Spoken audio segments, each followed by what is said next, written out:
Kasongo yeah. Ndugu yangu. Kasongo mbona wewe? Kaka vipi? God have mercy.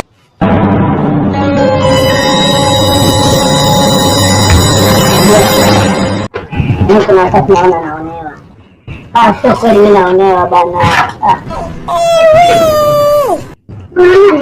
Yaani haiwezekani mimi mapambano yangu yote, mapambano yangu yote. Hamna kitu, yaani watu watano hawaangalii kwamba mimi napambana au napigana vipi, yaani au naishi vipi hawajui yaani. Kumbe kuna faida gani? Sijakuelewa bado. Mimi kila siku napambana, au sio bana? Na sisi video zangu pia nikipandisha tuko kuwapandisha yani ajendi pale, unaona? Ndio kitu ambacho kinaniuma mimi.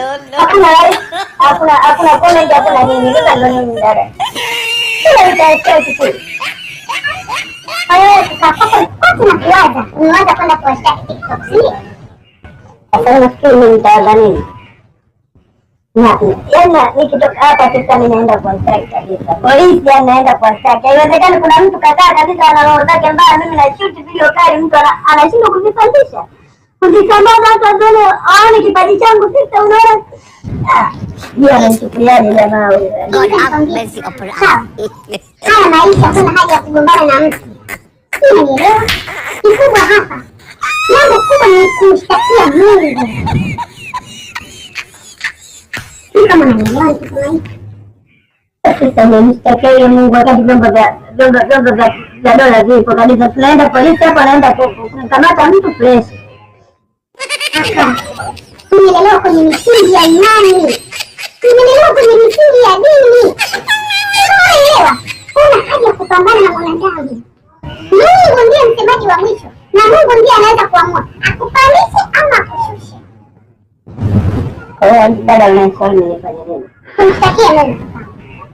Uko tayari kumshtakia Mungu? Weka imani. Mungu mwanzo wa yote. Mungu mpandisha vyote. Na mlete kakaangu mikononi mwako. Tunapandisha roho ya viewers. Tunapandisha comment. Tunapandisha like. Wale wanaopandisha kabla yake yeye wakashuka ili yeye apande zaidi.